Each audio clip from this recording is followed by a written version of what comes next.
അടുത്തൊരു ക്വസ്റ്റ്യൻ എന്ന് പറയുന്നത് condition for voltage buildup in D C generator. ഇപ്പോൾ ഡി സി ജനറേറ്ററിൽ വോൾട്ടേജ് ബിൽഡപ്പ് ചെയ്യണമെങ്കിൽ ചില കണ്ടീഷൻസ് സാറ്റിസ്ഫൈ ചെയ്യണം. അപ്പോൾ അതിൽ ഒരു 4 പോയിൻ്റ് ഉണ്ട്.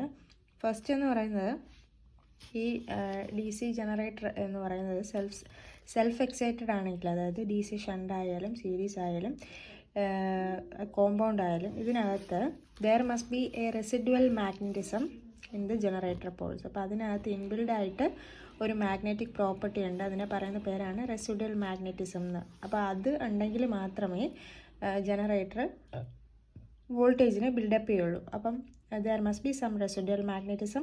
സെക്കൻഡ് പോയിന്റ് എന്ന് പറയുന്നത് ഫീൽഡ് കണക്ഷൻസ് എങ്ങനെയാണ് ചെയ്തിരിക്കുന്നതെന്ന് വെച്ച് കഴിഞ്ഞാൽ ഈ പറഞ്ഞ റെസിഡ്വൽ മാഗ്നറ്റിസത്തെ എയ്ഡ് ചെയ്യുന്ന രീതിയിലായിരിക്കണം, കൂട്ടുന്ന രീതിയിലായിരിക്കണം ഫീൽഡ് കണക്ഷൻ ചെയ്തിട്ടുണ്ടാവുക. ഓക്കെ, ഇനി മൂന്നാമത്തെ പോയിന്റ് എന്ന് പറയുന്നത് അവിടെ ഒരു റെസിസ്റ്റൻസ് ഉണ്ട്, ഷണ്ട് ഫീൽഡ് റെസിസ്റ്റൻസ്. ആ റെസിസ്റ്റൻസ് എന്ന് പറയുന്നത് should be less than critical resistance. Critical റെസിസ്റ്റൻസിനേക്കാളും താഴെ ആയിരിക്കണം ഉണ്ടായിരിക്കേണ്ടത്. അടുത്ത് മോട്ടറിൻ്റെ അല്ലെങ്കിൽ നമ്മുടെ ജനറേറ്ററിൻ്റെ ആർമേച്ചർ കറങ്ങുന്ന ആ സ്പീഡ് എന്ന് പറയുന്നത് should be greater than critical speed. Critical സ്പീഡിനേക്കാളും കൂടിയ ഒരു സ്പീഡിലായിരിക്കണം അത് റൺ ചെയ്യുന്നത്. അങ്ങനെയാകുമ്പോഴാണ് അത് എന്ത് ചെയ്യുന്നത്, വോൾട്ടേജ് ബിൽഡപ്പ് ചെയ്യുന്നത്. അപ്പോൾ ഇത്രയും 4 പോയിൻറ്റ്സാണ് conditions for build up voltage build up ചെയ്യണമെങ്കിലുള്ള 4 കണ്ടീഷൻസ്. റെസിഡ്വൽ മാഗ്നറ്റിസം ഉണ്ടായിരിക്കണം, field connection should be such that it aids the residual voltage, shunt field resistance should be less than the critical resistance, speed should be greater than critical speed. Okay, ഇനി വേറൊരു question വരുന്നത് voltage build up process in shunt generator. Shunt ജനറേറ്ററിൽ എങ്ങനെയാണ് voltage build-up ചെയ്യുന്നതെന്ന് ചോദിക്കാം. Okay, അപ്പം ഞാൻ എന്താണ് ആദ്യം ഈ ക്വസ്റ്റ്യൻ പറഞ്ഞിട്ട് പിന്നെ ഇത് പറയാനുള്ള കാര്യം, ഈ പോയിൻറ്റ്സൊക്കെ തന്നെ, ഈ 4 പോയിൻറ്റ്സ് കണ്ടീഷൻസ് എന്ന് പറഞ്ഞിട്ട് നമുക്ക് ഇവിടെ എഴുതാനായിട്ട് പറ്റും. ഓക്കെ, അപ്പോൾ ആദ്യം എന്താണ് ഒരു ഷണ്ട് ജനറേറ്റർ, ഒരു സെൽഫ് എക്സൈറ്റഡ് ജനറേറ്റർ എന്നൊക്കെ പറഞ്ഞിട്ട് അത് എങ്ങനെ വോൾട്ടേജ് ബിൽഡപ്പ് ചെയ്യുമെന്ന് പറഞ്ഞിട്ട് അതിൻ്റെ കണ്ടീഷൻ എന്ന് പറഞ്ഞിട്ട് ഈ 4 പോയിൻറ്റ്സും കൂടി നമുക്ക് എഴുതാവുന്നതേ ഉള്ളൂ കേട്ടോ.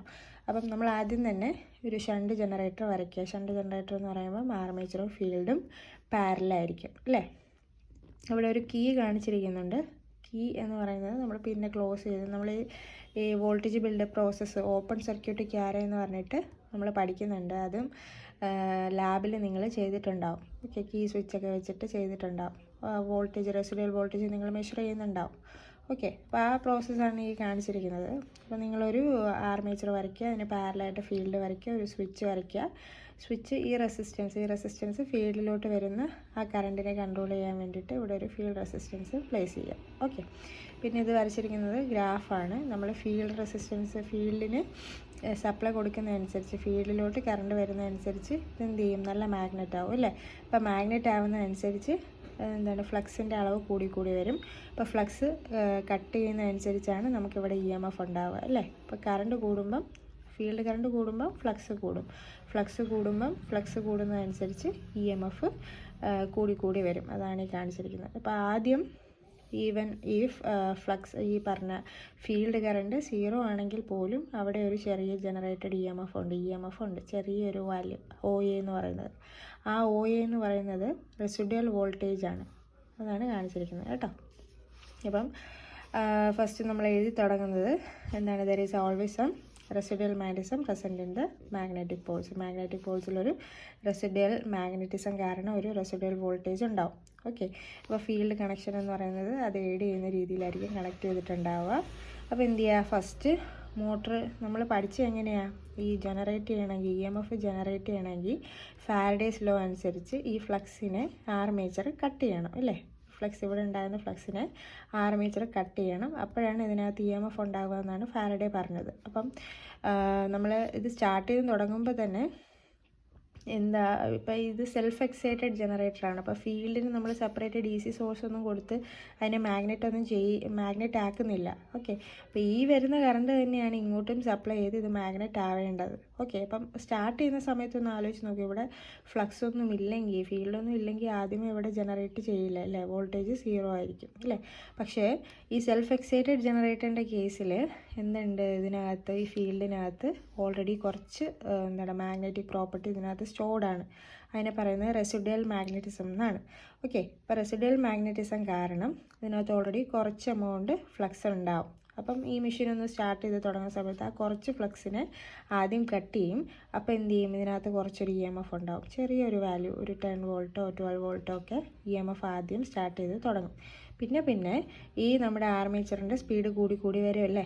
അപ്പോൾ അത് റൊട്ടേറ്റ് ചെയ്യുന്നതനുസരിച്ച് എന്ത് ചെയ്യും, സ്പീഡ് കൂടുന്നതനുസരിച്ച് ഇങ്ങോട്ടുള്ള കറണ്ട് കൂടി വരും, ഫീൽഡിലോട്ടുള്ള കറണ്ട് കൂടി വരും, ഫീൽഡ് ഫ്ലക്സ് കൂടി വരും. ഫ്ലക്സ് കൂടുന്നതനുസരിച്ച് ഇത് കട്ട് ചെയ്യുന്ന റേറ്റ് കൂടി, ഫ്ലക്സിൻ്റെ കട്ട് ചെയ്യുന്ന റേറ്റ് കൂടി, അതിനനുസരിച്ച് വോൾട്ടേജ് കൂടി വരും. ഓക്കെ, മനസ്സിലായെന്ന് കരുതുന്നു. അപ്പോൾ അങ്ങനെയാണ് ഇതിനകത്ത് വോൾട്ടേജ് ബിൽഡപ്പ് ഉണ്ടാവുക. അപ്പം നമ്മൾ ആദ്യം തന്നെ പറയുക, ഇതിനകത്തൊരു റെസിഡ്വൽ വോൾട്ടേജ് ഉണ്ട്. അത് കഴിഞ്ഞിട്ട് എന്ത് ചെയ്യുക, നമ്മൾ ജനറേറ്റർ റൺ ചെയ്ത് തുടങ്ങുമ്പം ഈ ഫീൽഡ് ഫ്ലക്സ് ചെറിയ വോൾട്ടേജ് അതിനകത്തുണ്ടാവും.